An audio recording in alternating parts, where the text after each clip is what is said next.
Normally hair যেমন dry ফ্রিজি থাকে এটাও তাই। এই হেয়ারটাতেও আমরা ট্রিটমেন্ট করব। আপু শ্যাম্পু করেই এসেছেন, কিন্তু আমরা আমাদের ট্রিটমেন্টের শ্যাম্পু দিয়ে আরেকবার ওয়াশ করে নিব।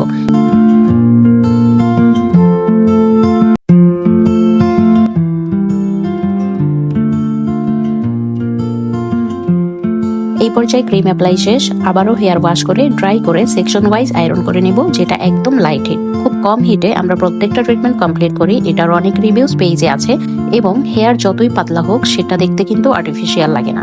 আমাদের ট্রিটমেন্টে সেকেন্ড ডেতে ওয়াশের জন্য আসতে হয় না। মিডিয়াম টু লং লেন্থ হলে 4 ঘন্টা সময় নিয়ে সেলুনে আসবেন, আর শর্ট লেন্থ হলে 3 ঘন্টা, এবং চেষ্টা করবেন সেলুনে টাইমলি আসতে। স্লট বুক করতে হবে 2 দিন আগে। কোনোভাবেই তেল চিটচিটে হেয়ার নিয়ে সেলুনে আসবেন না। সার্ভিস ব্যাপারে জানতে পেজে ভিজিট করতে হবে এবং আমাদেরকে কল করতে পারবেন সন্ধ্যা 7টা থেকে রাত 9টা পর্যন্ত। আর প্রাইস চ্যাটের জন্য অবশ্যই হোয়াটসঅ্যাপ নাম্বারে নক করতে পারবেন।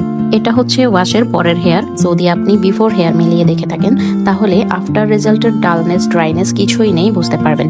এবং হেয়ার কিন্তু রিবন্ডিং এর মতো লেপটে নেই, দেখতে আর্টিফিশিয়াল লাগছে না, একদম ন্যাচারাল মনে হচ্ছে। আর ট্রিটমেন্ট রেজাল্ট লং লাস্টিং। এরপর থেকে নতুন করে আপনার যে হেয়ারগুলো গ্রোথ করবে সেগুলো আগের মতো হলেও এখানে যে সফটনেস পেয়েছেন এটা একই রকম থাকবে। আরও ডিটেলসে হেয়ারের ধরন অনুযায়ী ট্রিটমেন্ট করার সময় বলে দেওয়া হবে।